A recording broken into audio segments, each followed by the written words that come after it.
Octopath Traveler is a newer JRPG game from Square Enix, and it wants to hit you hard with the nostalgia chain. I've been a long-time JRPG player, and I was insanely hyped when I saw this game revealed, and it pained me not to have a Switch to be able to play it. But in due time, Steam would eventually release it, and I would finally get my go at it. I put around 50 hours into the game. My name's Chip, and I got some thoughts on it. I'm going to go over a few categories and let you know if it's worth your time or not. If you're looking for the latest, greatest, most realistic graphics, then Octopath Traveler might not be what you're looking for.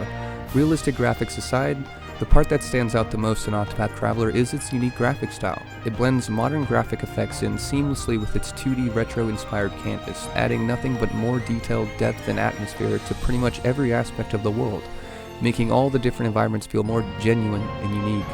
The visuals definitely don't disappoint me, at least if you're a fan of pixels.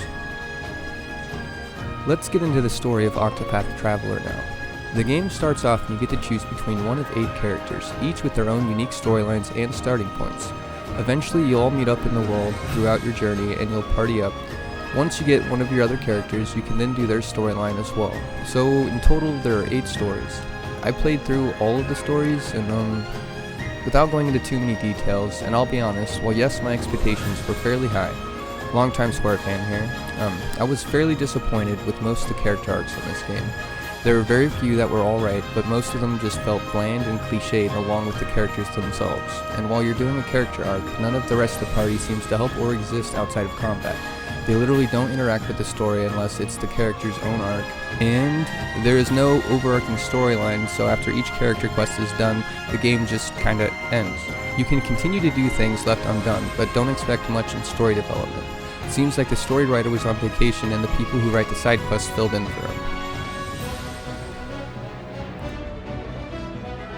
Like most JRPGs, Octopath Traveler is a turn-based game, so expect that, but they did add a few new things to spruce it up a bit.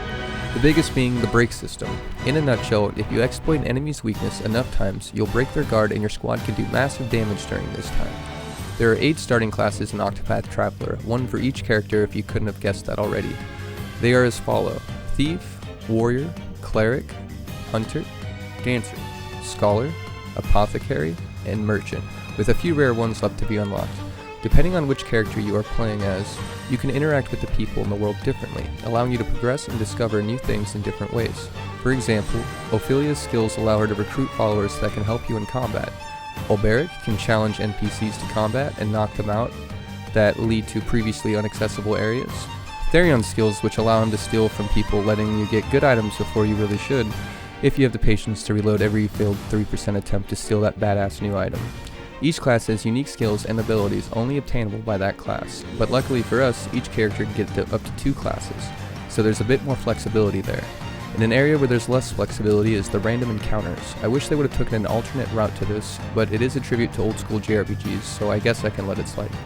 One of my favorite things to do while exploring this world was wandering into high level areas that I shouldn't be in, and managing to avoid all random encounters until I found a chest, and then after getting that chest and obtaining really high level gear, I teleported out without actually getting in an engagement. Getting down to the music, Yasunori Nishiki, please forgive me for butchering your name, is the composer for Octopath Traveler.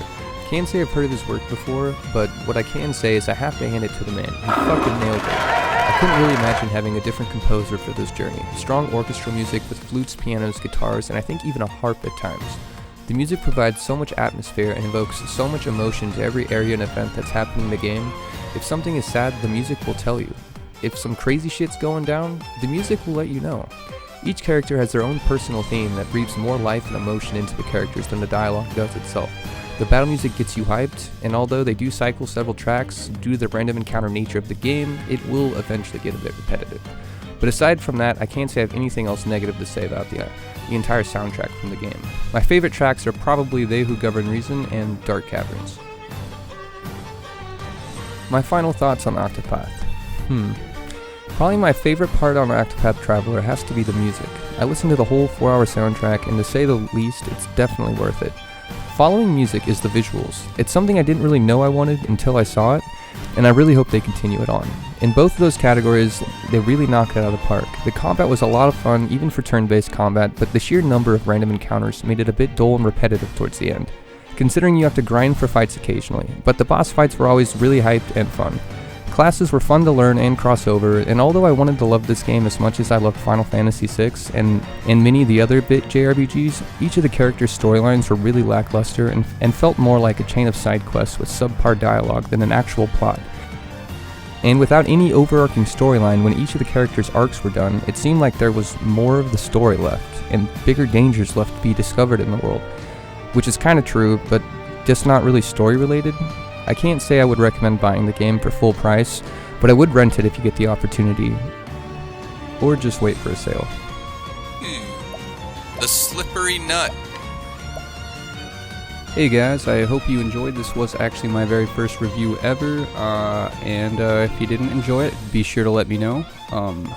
Also, I do stream on Twitch, so feel free to follow me. Link will be in the description, and I also have a Discord. Feel free. Why did they name it that?